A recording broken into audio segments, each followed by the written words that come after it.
All right. Let me see if I can throw a curveball at you, and let's see if you can hit it out of the ballpark, okay? I have no doubt about that one. Okay, fair enough. Let's use medicine as an analogy again. There's Western medicine and there's Eastern medicine. They use a whole different approach. There is reason and there is mysticism. But there is logic and there is irrationality. Okay, what about physics? There are different theories of physics. We're searching for a unified theory. There's quantum physics, there's Einsteinian physics. Now, you have to be careful here.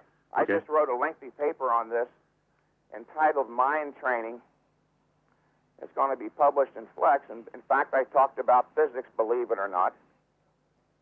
You've got to be very careful. Okay. We still live in a semi-free country, TC, where people can print just about anything they damn well please, including physicists. And like other people, there are good physicists and bad physicists. I have heard all the garbage you're talking about. Okay. And it flows from the philosophy of irrationalism or mysticism. There is and can be only one valid theory of anything. First of all, you have to understand the term theory.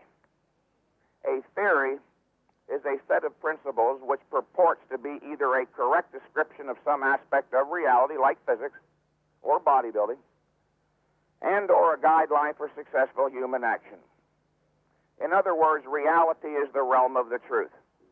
There is only one reality, therefore there can only possibly be one correct description of any aspect of it.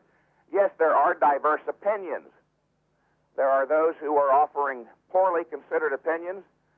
There are other physicists offering carefully considered opinions. And there are a few, the ones you don't read about because they're not seeking public popularity publishing this garbage. There is and can be only one valid theory of physics. Well, who is to say which of those theories is correct? Anyone who is willing to take the time and exercise the required mental effort to learn the laws of logic and make a judgment for himself. Actually, no one individual is the final authority in intellectual matters or ethics or anything else. Reality is the ultimate arbiter. It is up to each individual, anyone who has concern with ideas in the realm of the intellect, to make a judgment for himself. What you're suggesting is that, well, actually in this particular case, you're becoming a little bit contentious. Well, who in the hell is Mike Mentzer to say these physicists are wrong? After all, he's only a bodybuilding trainer. If you recall from the last tape, I reported that we are living not merely in a dark age, but a black hole. One would not think that science would be involved in that, but in fact there is increasing evidence that science itself, including physics, is in the throes of a rapid process of intellectual disintegration. The idea here is you've got to be very careful and not accept uncritically everything that's offered in print. When someone says that there are many theories and no one can be right, he's committing a logical fallacy known as the fallacy of self-exclusion. His own statement is a theory. The statement that there are no valid theories or only one valid theory is a theory in itself. It's a self-contradiction. Do you see that? Okay. Does that make sense to you? Yeah, it sure does.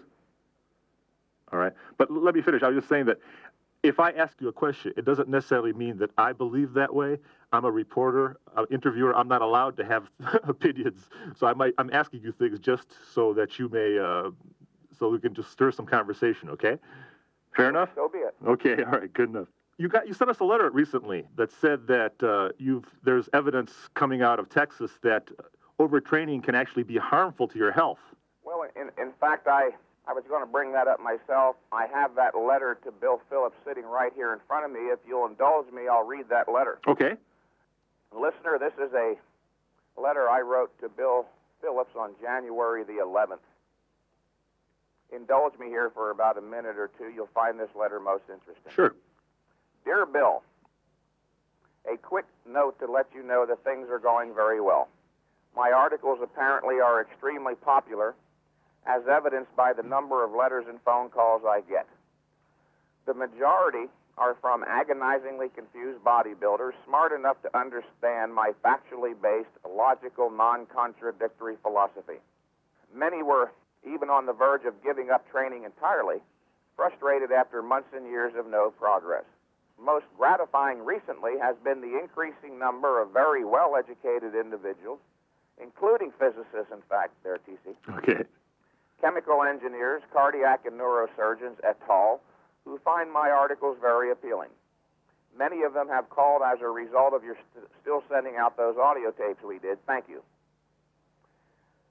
I was quite excited the other day when during a news program they presented a piece on the recent research of the aerobic guru in Texas, Dr. Kenneth Cooper. After 2 years of doing just about everything I could within reason to alert bodybuilders and fitness enthusiasts about the dangers of overtraining, here comes along the famous Dr. Cooper stating some of the same things I have on the subject. As I have written and stated frequently, Cooper made it clear that overtraining is more than wasted effort. It is counterproductive. In fact, it is life-threatening. About 8 issues ago in Flex, I wrote in my column, and I quote myself here, "While I don't have the hard evidence, it stands to reason that chronic, gross overtraining may very well have long-range medical implications," close quote. Now, here comes the well-respected Dr. Cooper stating that he has the evidence. He and his research colleagues have grown alarmed by the increasing incidence of serious diseases, including cancer and heart problems, among long-term bodybuilding and fitness enthusiasts. And they ascribe it most directly to overtraining. I have no doubt, as I stated on our previous tapes, that overtraining is the single most serious problem in the field of athletic training, and no one else seems to notice or care. I have Sports Illustrated interested in an article on the subject. That article, along with what we're saying in the muscle magazines, and what massive attention Cooper is already getting on the subject, perhaps the issue will finally get the kind of attention it deserves. End of that. Terrific. That's compelling Yes, stuff. I've been doing everything, in fact, that I possibly could over the last 2 years at least to alert bodybuilders of the destructive influence of overtraining. No one else in the bodybuilding world picked up the gauntlet. Now here, finally, there's a Dr. Kenneth Cooper who some of the older listeners may remember from 20 years ago, the man who, in fact, popularized aerobic training in this country.